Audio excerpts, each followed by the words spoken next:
Halo semuanya, selamat datang kembali di channel kita.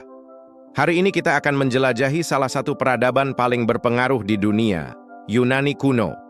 Tapi tahukah kamu, sebelum peradaban Yunani yang kita kenal muncul, wilayah ini dihuni oleh bangsa-bangsa hebat seperti Assyria dan Babilonia, yang punya raja legendaris, Hammurabi. Kemudian muncullah kekuatan baru, Kekaisaran Persia. Dimulai oleh Cyrus yang agung, kekaisaran ini mencapai puncaknya di bawah Darius Agung.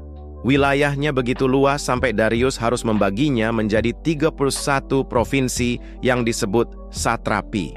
Uniknya, orang Persia saat itu sudah menganut monoteisme, menyembah Ahura Mazda sebagai dewa tertinggi, dengan Zarathustra sebagai nabinya, dan kitab suci mereka bernama Zend Avesta. Sejarah mencatat pertempuran epik antara Persia dan kota-kota Yunani. Salah satunya adalah pertempuran Marathon. Konon, istilah maraton lahir untuk mengenang seorang prajurit yang berlari jauh untuk mengabarkan kemenangan Athena sebelum akhirnya ia gugur.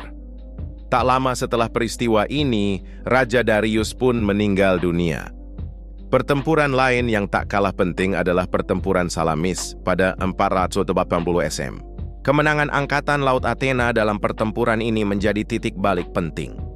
Momen ini sering dianggap sebagai pemicu lahirnya era demokrasi di Athena, yang kemudian mengubah kota itu menjadi pusat perdagangan dan pelayaran terkemuka di Mediterania. Untuk memperkuat posisinya, Athena membentuk persekutuan Delos. Di tengah masa keemasan ini, muncullah seorang negarawan visioner bernama Perikles. Berasal dari kalangan aristokrasi, Perikles membawa Athena ke puncak kejayaannya. Di bawah kepemimpinannya, Athena menjadi pusat pendidikan dan kebudayaan, tempat lahirnya filsafat dan seni. Ini sangat kontras dengan saingannya Sparta, yang lebih fokus pada pendidikan militer dan fisik. Peninggalan paling ikonik dari era ini adalah Akropolis, mahakarya arsitektur yang masih bisa kita saksikan hingga hari ini. Peradaban Yunani, yang juga dikenal sebagai Helenik atau Hellas, tidak pernah menjadi satu negara tunggal. Sebaliknya, wilayah ini terdiri dari ratusan negara kota atau polis yang merdeka. Budaya Helenik sendiri merupakan perpaduan kaya dari berbagai tradisi, seperti Etruskan, Latin, dan Aram.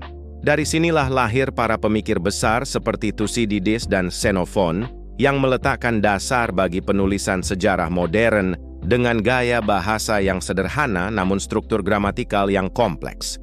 Pada akhirnya, Kekaisaran Persia yang perkasa pun harus takluk di tangan seorang jenius militer dari Makedonia, Alexander Agung atau Iskandar Zulkarnain. Itulah sekilas perjalanan menakjubkan sejarah Yunani dari era Kekaisaran kuno hingga lahirnya demokrasi dan filsafat. Terima kasih sudah menonton. Jangan lupa like, komen, dan subscribe agar tidak ketinggalan konten menarik lainnya. Sampai jumpa.